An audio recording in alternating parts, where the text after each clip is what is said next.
ভারত থেকে কল করেছে হাসিনা ডক্টর ইউনূসের কাছে, কল করে কান্নাকাটি করতেছে। কি এমন ঘটে গেছে বিস্তারিত দেখবেন সেই সাথে চায়না হাসিনা বাংলাদেশ এবং ইন্ডিয়ার মাঝে কোন যুদ্ধ, এবং চায়না মোদী সরকারের কাছে থাকতে কি এমন ঘটে গেছে বিস্তারিত দেখতে পারবেন। এই ঘটনার তীব্র নিন্দা জ্ঞাপন করছে। তবে এই ঘটনায় অনেকে খুশি হয়েছেন। কারা খুশি হয়েছেন? আমি দেখছি যে যারাই খুশি হয়েছেন সবাই বেশিরভাগ এখানে হচ্ছে আওয়ামী লীগের সাপোর্টার। ইন্ডিয়ার সাথে বাংলাদেশের যুদ্ধ হইলে বাংলাদেশকে জিততে পারবে। বাংলাদেশের সংগঠিত জুলাই অভ্যুত্থান এবং গণতন্ত্রের জন্য এদেশে ছাত্র জনতার সংগ্রামকে ব্যর্থহীন চিত্তে ভারতের স্বীকৃতি দেওয়া উচিত বলে মন্তব্য করেছেন অন্তর্বর্তী সরকারের উপদেষ্টা মাহফুজ আলম। আপনাদের যদি অশুভ ইচ্ছা থাকে আমরাও তারে বলবো, আমাদের যে নবাবের এলাকা বাংলা, বিহার, উড়িষ্যা, আমরা সেটা দাবি করবো। বাংলাদেশ সেনাবাহিনীর বহু সেনা সদস্য দেশ এবং বিদেশে আত্মত্যাগ করেছেন। বাংলাদেশ কঠিন সময় পার করছে উল্লেখ করে অতীতের যে কোনো সময়ের চেয়ে সবাইকে ঐক্যবদ্ধ থাকার আহ্বান জানিয়েছেন প্রধান উপদেষ্টা ডক্টর মোহাম্মদ ইউনূস। গত কয়েকদিন আগে আগরতলাতে বাংলাদেশের যে ডেপুটি হাই কমিশনারের যে অফিস আছে, এটা আমাদের এই রাষ্ট্রের প্রপার্টিটা ভাঙচুর করা হয়েছে। গত 15 বছরের রুটিন জীবন থেকে অনেকটাই বিচ্ছিন্ন হয়ে পড়েছেন হাসিনা। একাকী নিঃসঙ্গ জীবনে দিন দিন তার হতাশা বেড়ে যাচ্ছে। গোপালগঞ্জে কোন হিন্দু পরিবার এর মধ্যে আগুনে পড়ে মরেছে, কেউ ভুলে গেছে, এত বড় মিথ্যা। এটা কোন ধরনের প্রতিবেশী সুলভ আচরণ? ভারতের আচরণ প্রসঙ্গে মির্জা ফখরুল খুবই যথার্থ প্রশ্ন। বিস্ময়কর ব্যাপার, ভারত যা যা করছে, যা যা বলছে। হিন্দু সংগঠনগুলোর হামলার সংখ্যা এবার ভারতে বাংলাদেশের সব মিশনে নিরাপত্তা বাড়ানো হয়েছে। অপ্রীতিকর পরিস্থিতি এড়াতে থাকছে সিসিটিভির নজরদারি।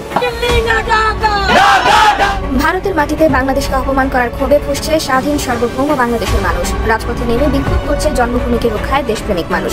ভারতকে বাংলাদেশ বিরোধী যে কার্যকলাপ তা বন্ধের আহ্বান জানিয়েছেন বিএনপি মহাসচিব মির্জা ফখরুল ইসলাম। পাকিস্তান বোমা, পারমাণবিক বোমা এবং যুদ্ধ বিমান এবং ট্যাঙ্ক, 500 ট্যাঙ্ক প্রস্তুত রেখেছে আমাদের বাংলাদেশি ভাই মুসলমান ভাইদের সাহায্য করার জন্য। 31 দফা রাষ্ট্র কাঠামো সংস্কার নিয়ে চট্টগ্রামে বিএনপির দিনব্যাপী চলা কর্মশালায় ভার্চুয়ালি যুক্ত হয়ে বক্তব্য রাখছিলেন দলটির ভারপ্রাপ্ত চেয়ারম্যান তারেক রহমান। আমরা সরাসরি তাঁর ডক্টর মোহাম্মদ ইউনূসকে ফোন করে কান্না করছে শেখ হাসিনা। শেখ হাসিনা চাচ্ছে না বাংলাদেশের ভিতরে ভারতের একটা যুদ্ধ হোক। কতটা সত্য এ কথাটুকু, কতটা সত্যতা লুকিয়ে রয়েছে এ কথাটুকের ভিতরে, আজকের এই ভিডিওতে আপনারা বিস্তারিত এবং প্রমাণের মাধ্যমে সবকিছু দেখতে পারবেন। আশা রাখবো সম্পূর্ণ ভিডিওটি দেখবেন, একটু স্কিপ করবেন না। আমি আর বেশি কথা না বাড়িয়ে আপনাদের বিস্তারিত ভিডিওতে নিয়ে যাবো। তার আগে আপনাদের কাছে একটা ছোট্ট রিকোয়েস্ট থাকবে, যারা এরকম লাইভ নিউজ পেতে পছন্দ করেন তারা দ্রুত এই চ্যানেলটি সাবস্ক্রাইব করে আমাদের সাথেই থাকবেন। ইতিমধ্যে যারা আমাদের এই ছোট্ট চ্যানেলটি সাবস্ক্রাইব করে দিয়েছেন তাদের সকলকে জানাচ্ছি অসংখ্য ধন্যবাদ। সম্মানিত দর্শক শ্রোতা, চলুন তাহলে এই ভিডিওতে একটি লাইক করে দিয়ে আমরা বিস্তারিত ভিডিওটি মোবাইলের স্ক্রিন থেকে ধারাবাহিকভাবে একের পর এক দেখে আসি। ঘটনার তীব্র নিন্দা জ্ঞাপন করছি। তবে এই ঘটনায় অনেকে খুশি হয়েছেন। কারা খুশি হয়েছেন? আমি দেখছি যে যারাই খুশি হয়েছেন সবাই বেশিরভাগ এখানে হচ্ছে আওয়ামী লীগের সাপোর্টার। আর এই খুশির পিছনে একটা কারণ হচ্ছে, গেল কয়েকদিন আগে বিভিন্ন জায়গায় সাবেক প্রধানমন্ত্রী শেখ হাসিনার ছবিতে জুতো নিক্ষেপ, থুথু বা সেখানে নানান ধরনের প্রাকৃতিক কর্মকাণ্ড করা, এগুলোতে এক ধরনের মজা পাইছিল আপনার যারা শেখ হাসিনা বিরোধী যারা বাংলাদেশের রাজনীতি করেন তারা। আর ডক্টর মোহাম্মদ ইউনূস এবং শেখ হাসিনা হচ্ছে কি বলা হয় যে ধরেন দা কুড়াল সম্পর্কে ছিল।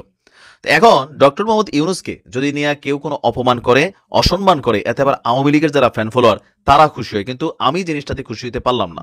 দিন শেষে তিনি কিন্তু আমার দেশের এই মুহূর্তে প্রধানমন্ত্রীর জায়গাটাতে আছেন। প্রধান উপদেষ্টা মানে প্রধানমন্ত্রীর জায়গা।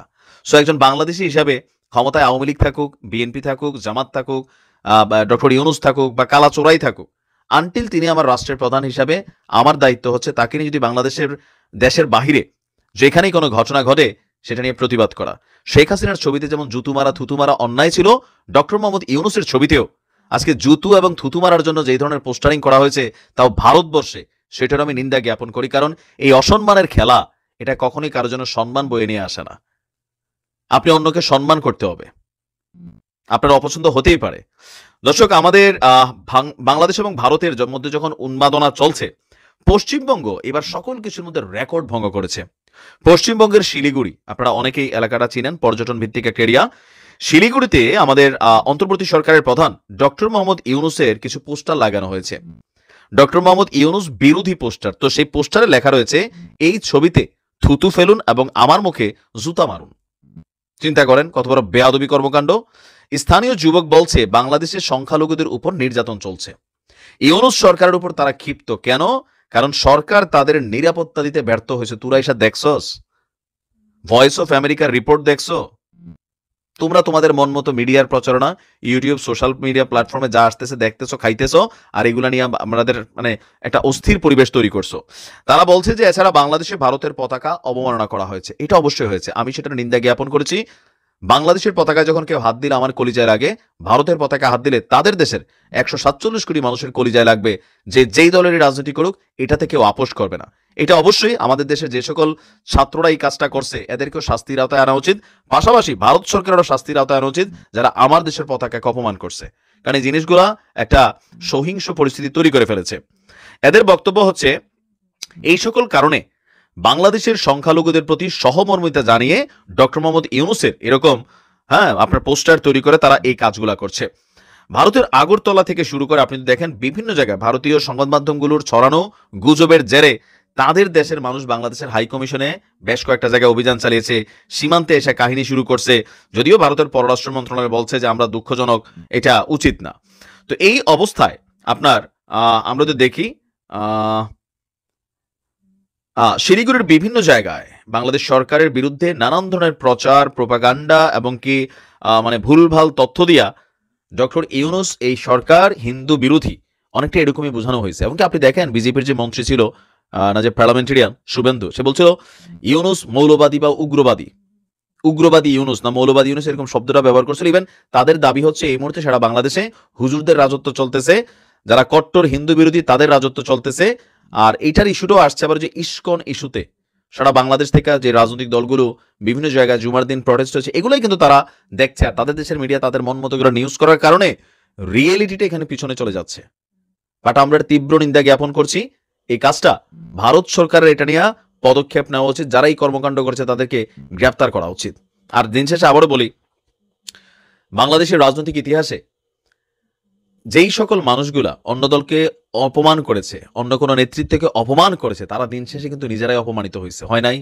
আওয়ামী লীগ ক্ষমতা থাকাকালীন শহীদ প্রেসিডেন্ট জিয়াউর রহমানকে যথেষ্ট কটূক্তি করতে সবাই, তারেক রহমান নিয়ে কটূক্তি করতে। এখন কিন্তু জনাব তারেক রহমান ভদ্রলোক বলিয়ে কিন্তু আবার ওনাকে মেনশন করেন, তাই না?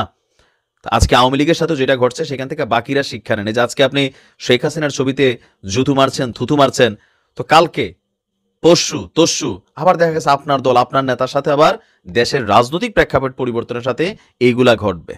এইগুলো নিয়ে তখন কেউ কথা বলবে না। এই কালচারটা বন্ধ হওয়া দরকার। যে কোনো রাজনৈতিক দল ক্ষমতায় থাকাকালীন অন্য কোনো রাজনৈতিক দলকে অপমান করে জাতীয় নেতৃত্ব বা তাদের যে দলীয় প্রধান নেতৃত্ব আছে তাদেরকে ছোট করে কোনো কটূক্তি করতে পারবে না।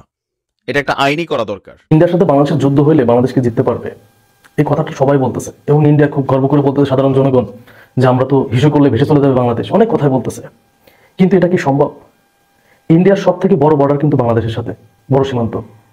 এখন ইন্ডিয়ার যে সৈন্য আছে, ইন্ডিয়ার সৈন্য কি শুধু বাংলাদেশের জন্যই করছে বলেন? একবার চিন্তা করেন যে ইন্ডিয়ার অনেক সামরিক বাহিনী অনেক আছে, সবকিছুই আছে, কিন্তু ইন্ডিয়া তো সবকিছু প্রয়োগ আমাদের সাথে করতে পারবে না। সবকিছু কি বাংলাদেশের সাথে প্রয়োগ করতে পারবে? সব সৈন্য কি বাংলাদেশে আসতে পারবে? পারবে না তো।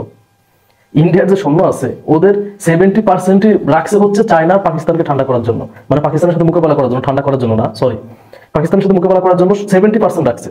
38% তো আরো আছে না, সীমান্ত আছে না ইন্ডিয়ার। তারপরে ওদের দেশে যে প্রবলেম চলে, ওদের দেশে যারা বিদ্রোহী গোষ্ঠী আছে ওদেরকে দমন করতে হইতে লাগে 40%। ওদের দেশে যারা বিদ্রোহী গোষ্ঠী মানে দেশ বিভক্ত হইতে চায় ওদের দমন করতে হইতে 40% লাগে। তাহলে আর গোলা কি ধার করে আনবে? হ্যাঁ, বাংলাদেশের সাথে যুদ্ধ করবে? এটা ভয় দেখাইতেছে ভাই, অতটা সোজা না। একটা কথা মাথায় রাখবেন, যখন আফগানিস্তান আমেরিকার মতো শক্তিশালী একটা দেশের সাথে যুদ্ধ করলো তখন ওদের পায়ে জুতাও ছিল না, আফগানিস্তানের পায়ে জুতাও ছিল না। সে আফগানিস্তান আমেরিকাটা হটাইতে পারছে না। আর আমরা তো কত ভালো আছি ভাই, আমরা কত ভালো আছি।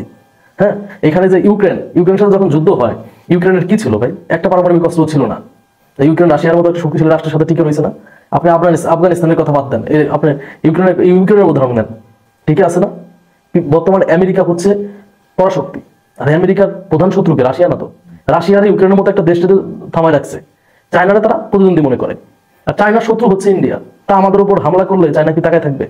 হ্যাঁ, আপনাদের মনে আছে ওই যে পাকিস্তানের সাথে যুদ্ধ হয়েছিল 2-3 বছর আগে, এই যুদ্ধ যখন চলে তখন ওদিকে লাদাখে আপনার মানে 80 কিলোমিটার জায়গা দখল করে বসেছিল চায়না।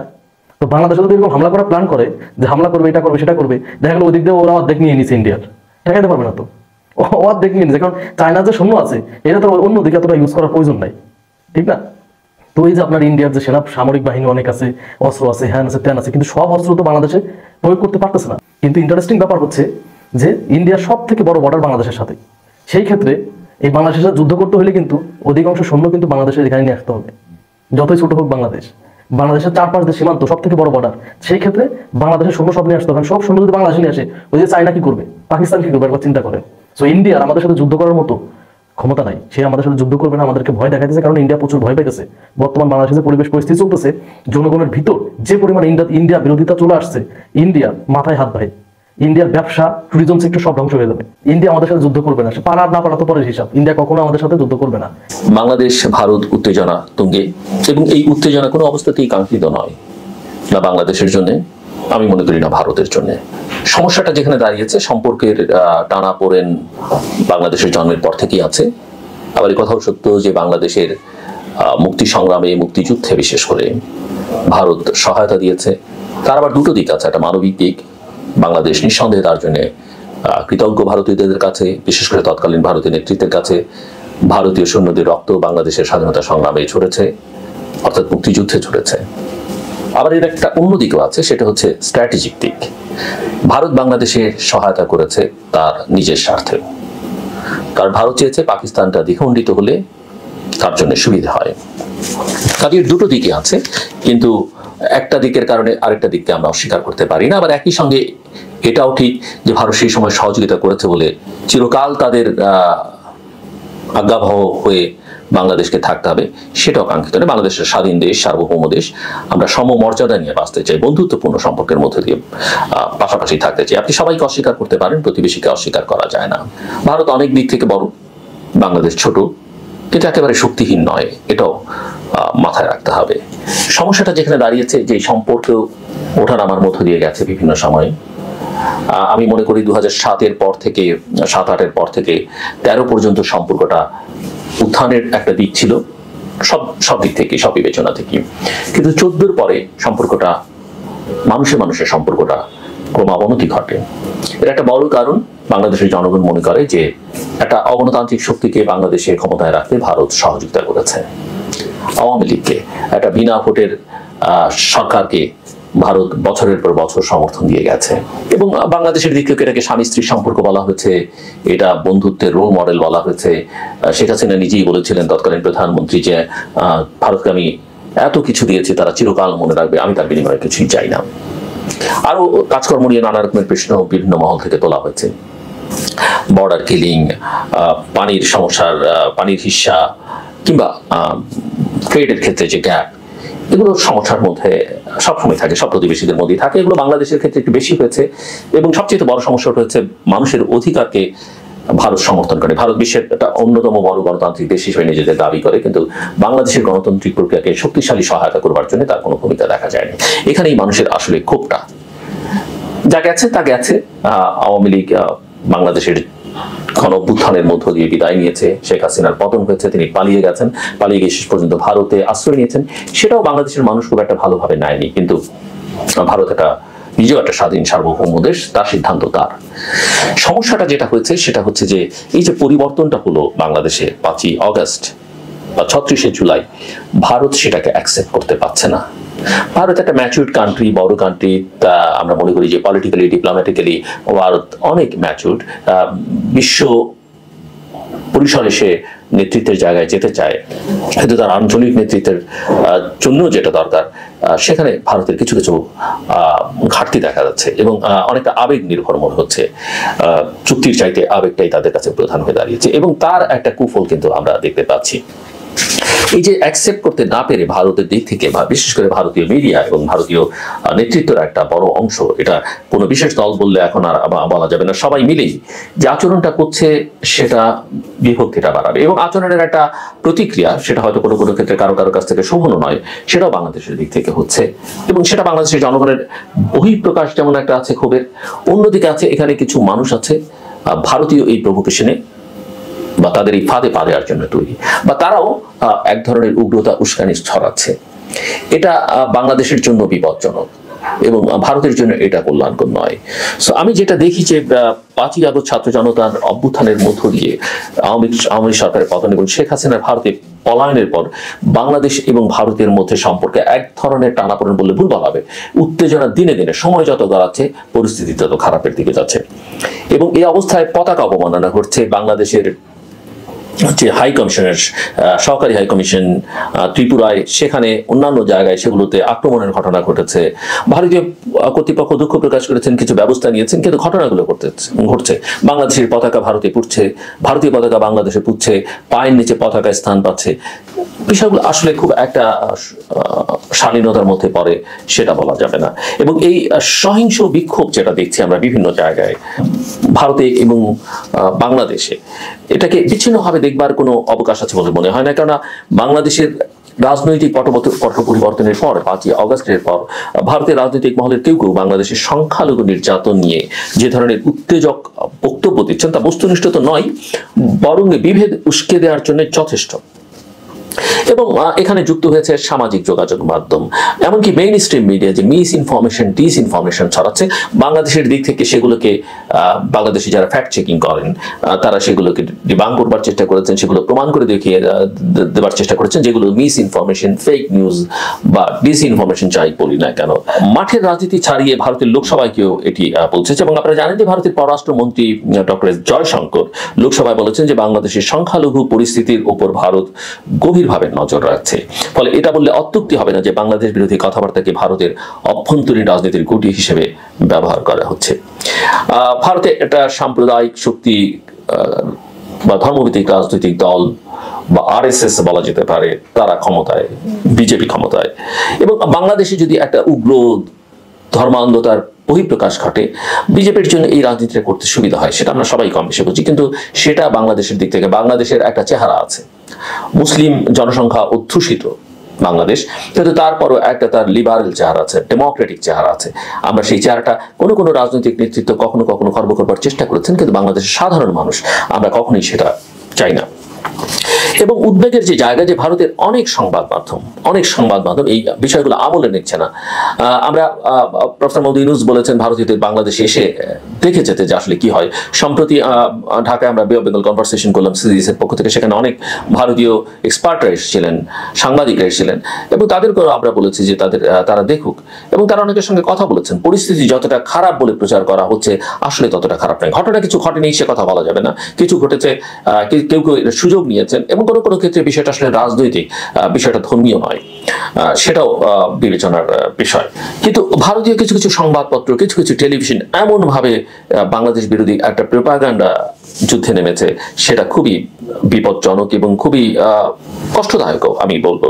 সামাজিক যোগাযোগ মাধ্যম সয়লাভ হয়েছে অপতথ্য এবং গুজবে।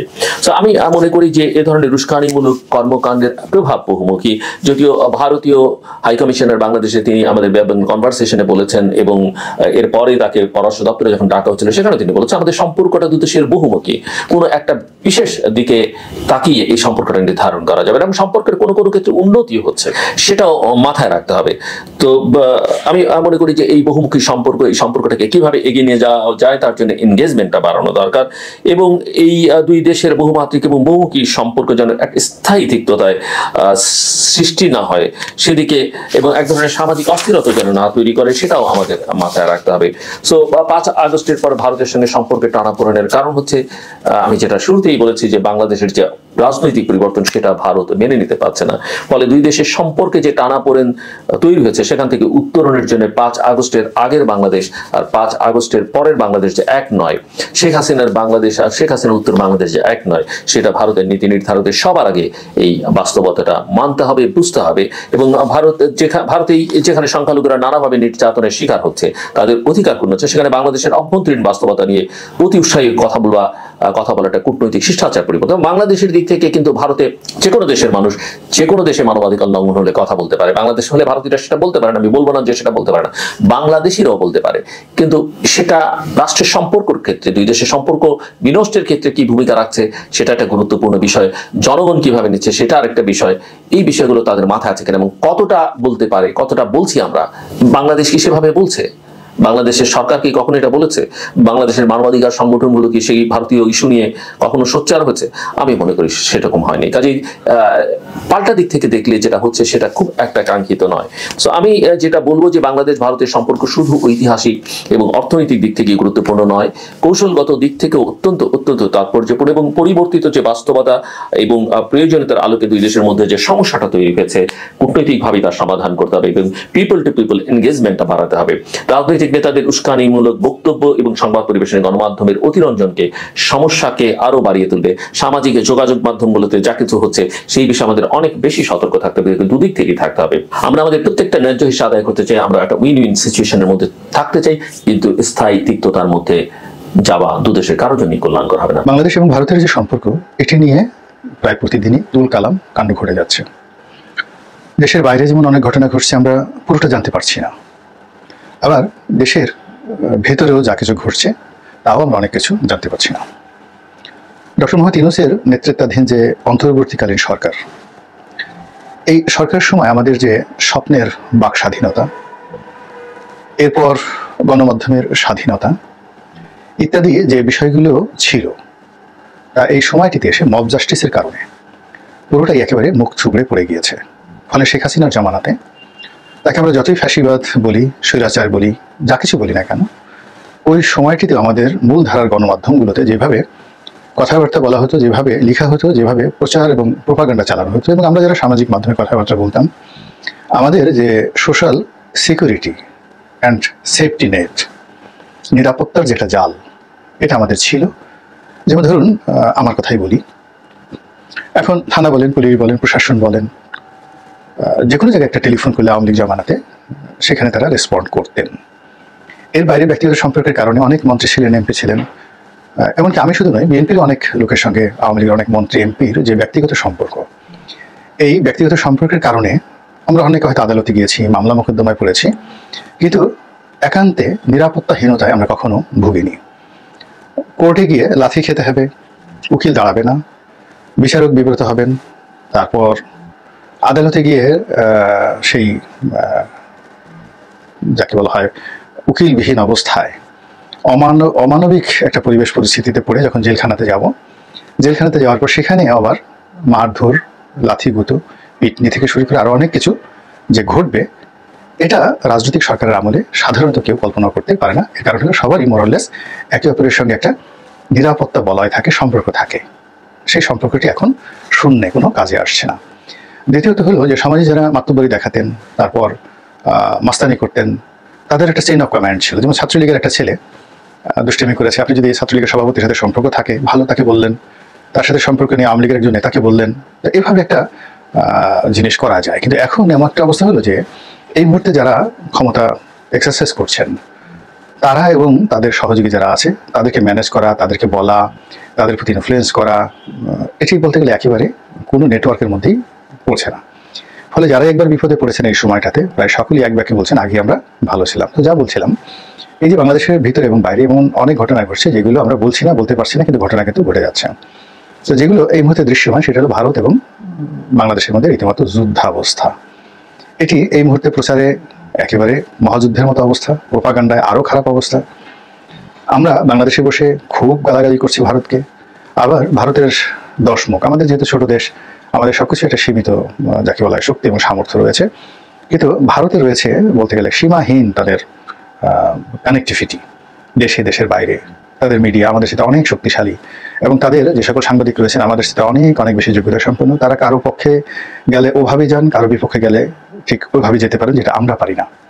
এবং তাদের যে রাজনীতিবিদ যারা রয়েছেন, যোগ্যতার বিচারে, তারপরে মানদণ্ডের ক্ষেত্রে, দেশপ্রেমের ক্ষেত্রে এবং রাজনীতির যে কলা কৌশল, এগুলো প্রয়োগের ক্ষেত্রে শুধু এতটুকুই বললাম যে আমরা বাংলাদেশে যারা আছি তারা একেবারে শিশু এদের তুলনায়। মমতা ব্যানার্জির কথা যদি আপনি চিন্তা করেন, রাহুল গান্ধীর কথা যদি চিন্তা করেন, নরেন্দ্র মোদী থেকে শুরু করে এরকম অন্ততপক্ষে 1000 আপনি সর্বভারতীয় নেতার কথা বলতে পারবেন, যাদের তারা যদি কোনো একটা বিশ্ববিদ্যালয়ের শিক্ষক হন, তবে ওই বিশ্ববিদ্যালয়ে ঢোকার জন্য প্রাইমারি স্কুলের 5 পাস করার মতো অবস্থা আমাদের দেশের রাজনীতিবিদদের এখনো হয়নি। এটা হলো বাস্তবতা।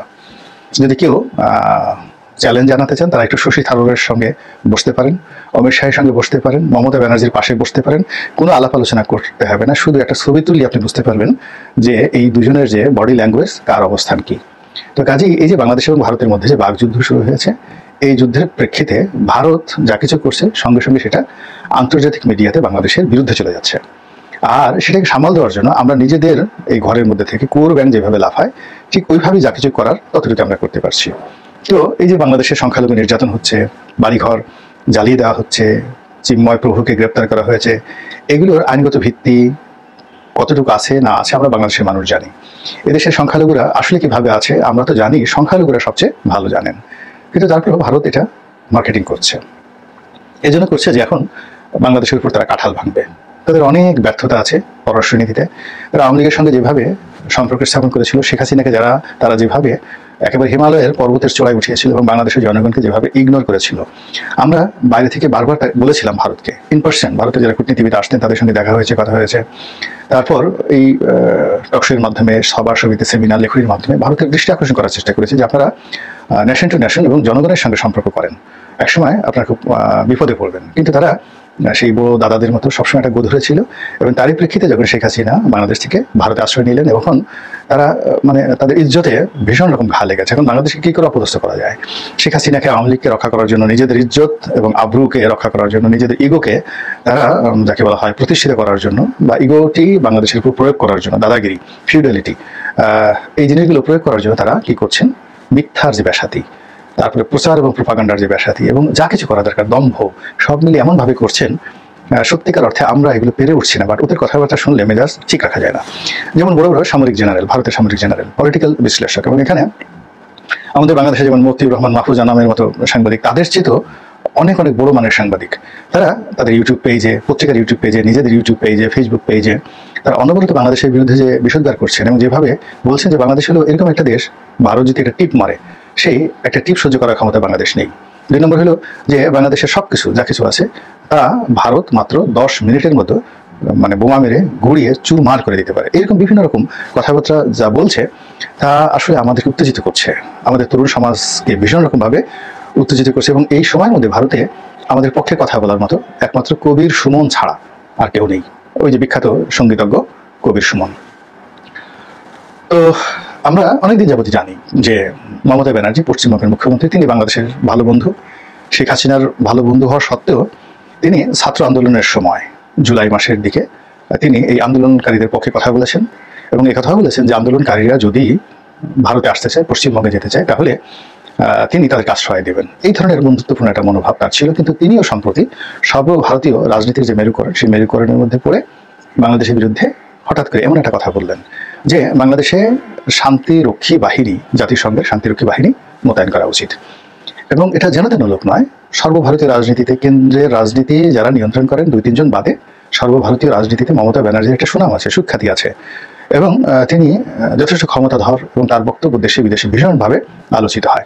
তো তিনি যেই মুহূর্তে বললেন পশ্চিমবঙ্গের বিধানসভাতে যে বাংলাদেশে শান্তিরক্ষী বাহিনী জাতিসংঘের মোতায়েন করা উচিত সংখ্যালঘুদের রক্ষা করার জন্য, এবং এই কথাটা মোদী সরকার সঙ্গে সঙ্গে কি করলো, ভারতের যে কেন্দ্রীয় পার্লামেন্ট যেটা লোকসভা, সেই লোকসভা এবং লোকসভার যেটা ঊর্ধ্বতন যেটা একটা হলো ওদের যে লোকসভা আর একটা হলো ওদের যে আপার হাউস যেটাকে বলা হয়, তো সেই রাজ্যসভা, সেখানেও এই বিষয়টি নিয়ে আলোচনা করলো এবং সংসদ সদস্য যারা আছেন 2 জায়গাতেই তারা ভীষণ রকম এইগুলো নিয়ে আলোচনা শুরু করলেন এবং এখনও সেই আলোচনা করছে।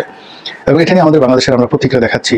আমাদের একজন তরুণ উপদেষ্টা তিনি বললেন যে বাংলাদেশে দরকার নেই, ভারতে শান্তিরক্ষী বাহিনী নিয়োজিত হবে এবং সেখানে যদি দরকার হয় বাংলাদেশের সামরিক বাহিনী জাতিসংঘের হয়ে সেখানে দায়িত্ব পালন করবে। এগুলো কথার কথাই কারণে যে আমাদের এই বক্তব্য আমাদের এই বলয়ের বাইরে যাবে না, কিন্তু মমতা ব্যানার্জির বক্তব্য, ভারতের বক্তব্য, এটি লন্ডনে চলে যাবে, আমেরিকাতে চলে যাবে, জাতিসংঘে চলে যাবে, নিরাপত্তা পরিষদে চলে যাবে এবং যত মানবাধিকার সংস্থা থেকে শুরু করে সারা পৃথিবীর অর্থনীতি যারা নিয়ন্ত্রণ করে সেই সকল জায়গাতে চলে যাবে। এবং এইগুলো বাংলাদেশের বিরুদ্ধে প্রোপাগান্ডা হিসেবে কতটা ব্যবহৃত হতে পারে যে এই মমতা ব্যানার্জির এই বক্তব্যের পরপরই ব্রিটিশ সরকার এই ডিসেম্বর মাসকে কেন্দ্র করে বাংলাদেশে একটি ভ্রমণ নিষেধাজ্ঞা দিয়েছে।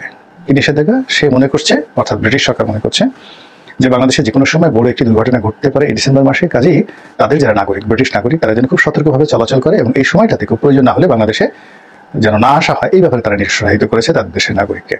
তো আপনারা জানেন যে একমাত্র পৃথিবীতে যাকে বলা হয় ব্রিটেন হলো সেই দেশ যারা কিনা আমেরিকার মাউথপিস। এখন আমেরিকান সরকার কৌশলগত অবস্থানে আসেন এই কারণে যে একটা ট্রানজিশনাল পিরিয়ড চলছে। জো বাইডেন সরকার চলে যাচ্ছেন, কমলা হ্যারিস ভীষণ রকমভাবে মানসিকভাবে বিষণ্ণ, তার একটা ভিডিও ভাইরাল হয়েছে, সেখানে সে জাতির উদ্দেশ্যে একটা বক্তব্য দিয়েছেন। বলা হচ্ছে তিনি ড্রাঙ্কার অবস্থায়, মদ্যপ অবস্থায় বক্তব্য দিয়েছেন। এই তালমাটাল অবস্থায় আর অন্যদিকে মিস্টার ডোনাল্ড ট্রাম্প 20 তারিখে শপথ নেওয়ার জন্য এবং তার সরকারের বিভিন্ন গুরুত্বপূর্ণ পদে নিয়োগ দেওয়ার জন্য তিনি খুব ব্যস্ত সময় পার করছে। তো সেই ক্ষেত্রে ডোনাল্ড ট্রাম্প সরকারের যে এজেন্ডা, তার যে ডিজায়ার, এই জিনিসগুলোই আমরা এখন ব্রিটেনের মুখ থেকে শুনতে পাচ্ছি। তো কাজেই ব্রিটেন ডিসেম্বরকে কেন্দ্র করে যে কথাগুলো বলেছে কিংবা অন্যান্য যা কিছু ব্রিটেন এখানে ঘটানোর চেষ্টা করছে, এটি মূলত আমেরিকার একটা কূটকৌশল। তো কাজেই এই যে মমতা ব্যানার্জির এই বক্তব্যে আমরা কিন্তু সত্যিকার অর্থে ক্ষতিগ্রস্ত হয়েছি। আর ব্যক্তি মমতা ব্যানার্জির সঙ্গে সম্পর্কের কারণে আমরা অনেকে আহত হয়েছি।